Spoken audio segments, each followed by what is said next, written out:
ولی کتنے ہیں؟ کس نے کہا 3 ہیں؟ اب تک تو یہی کیا بیان کیا؟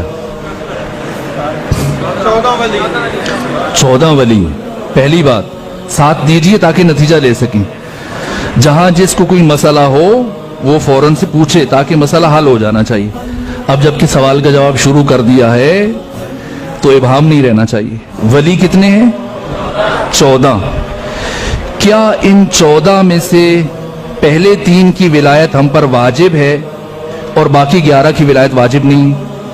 کیا عقیدہ ہے آپ کا؟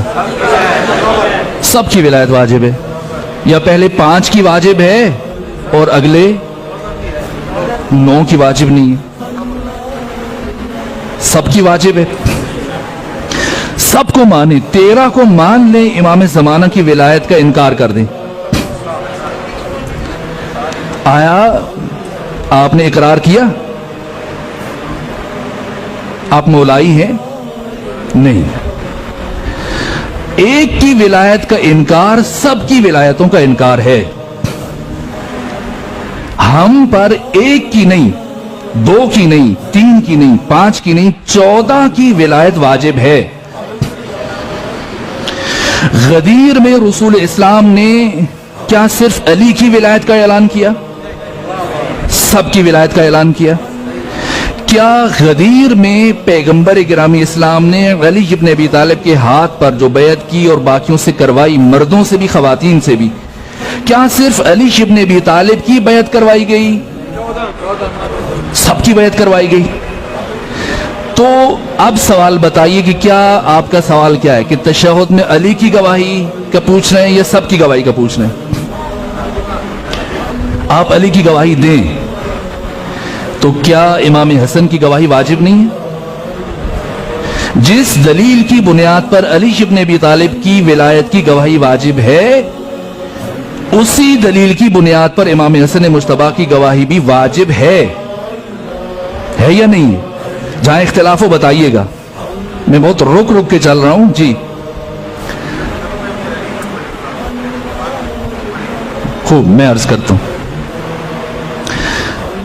اگر امام حسن مجتبی کی ولایت کی گواہی واجب ہے تو امام حسین کی بھی واجب ہے. فرق نہیں ہے. اگر کوئی 6 اماموں پہ رک گیا، 6 امامی بن گیا، کیا آپ اسے شیعہ تسلیم کریں گے؟ اب شیعوں میں جو فرقے ہیں، مثلا جیسے زیدیہ ہے، اس کا تشیع سے تعلق نہیں ہے.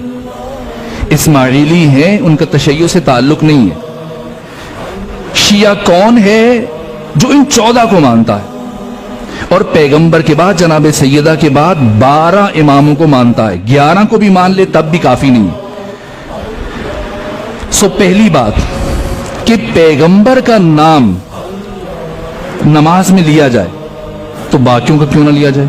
بات تو ٹھیک ہے نا؟ غلط ہے؟ ٹھیک ہے.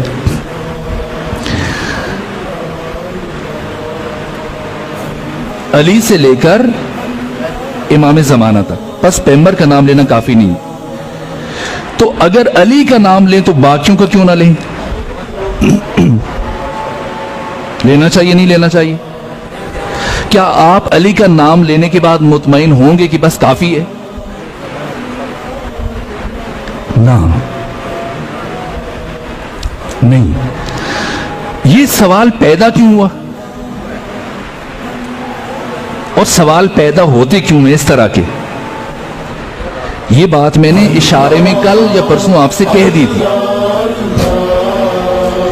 غلط فہمیاں کب آپ کے درمیان پیدا ہوں گی؟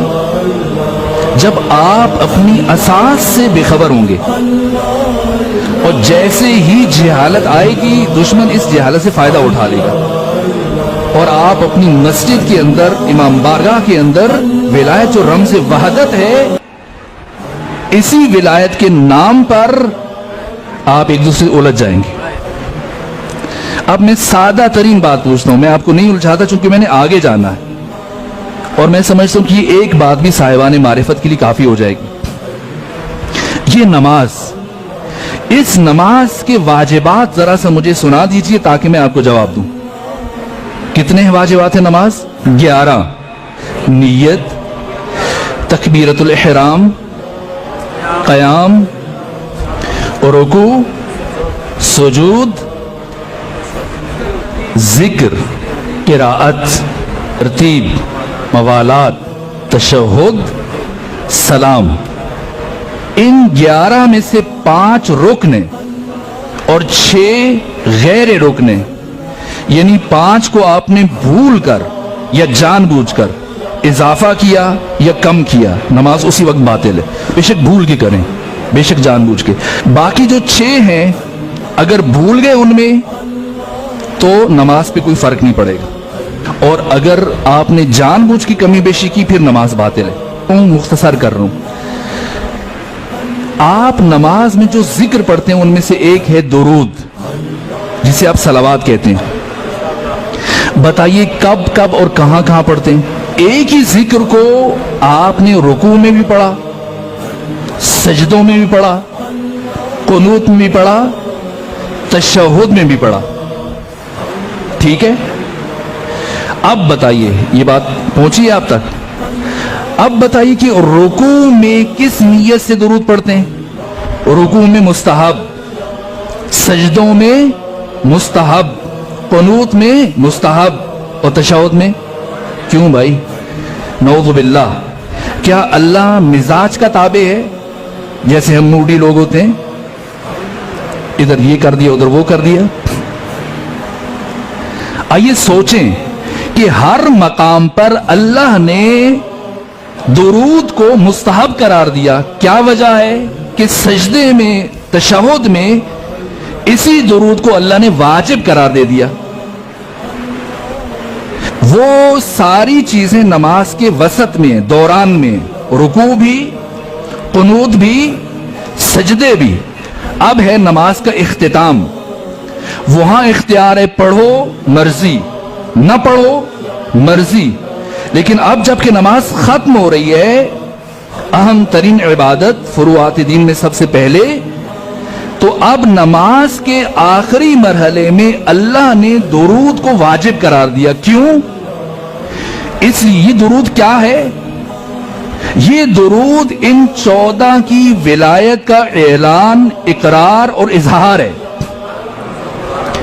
जिसमें पैगंबर भी शामिल हैं, फातिमा भी शामिल हैं, हसन हुसैन भी शामिल हैं, अली भी शामिल हैं, इमाम ज़माना सब। पैगंबर का जिक्र अलग से क्यों हो रहा है? ताकि खत्म नबुव्वत का ऐलान हो जाए, अब्दुहु व रसूलुहु। बस अगर खत्म नबुव्वत का ऐलान मकसूद ना होता तो हरगिज तशहुद में अब्दुहु व रसूलुहु का कलिमा ना होता, अल्लाहुम्मा सल्ली अला मुहम्मदिन व आले मुहम्मद काफी होता। बस ये दुरूद, ये सलावात तशहुद में इन 14 की विलायत का इकरार है। ये सिर्फ तशय्यो में नहीं है, यहां तक कि इमाम शाफई जो जमहूर के इमाम हैं, कहा कि ए अहले बैत मोहम्मद, आपके शरफ और मकाम के लिए इतना काफी है कि मन लम युसल्ली अलैकुम ला सलात लहू, कि जो शख्स हालत नमाज में आप पर दुरूद नहीं भेजता, इसकी नमाज उसके मुंह पे मार दी जाएगी। क्यों वाजिब करार दिया अल्लाह ने? अब छोड़िए ना जरा, कुनूत में आप छोड़ दें दुरूद को, नमाज पे फर्क पड़ेगा। सजदों में छोड़ दीजिए, फर्क पड़ेगा। और रुकू में छोड़ दीजिए, जहां जी चाहे पढ़ें ना पढ़ें, पूरी नमाज में ना पढ़ें, तशहुद में छोड़ के देखिए, क्या नमाज कबूल है? नहीं है। तो सवाल ये बाशऊर इंसान के लिए कि अल्लाह ने तशहुद में दुरूद को क्यों वाजिब करार दिया?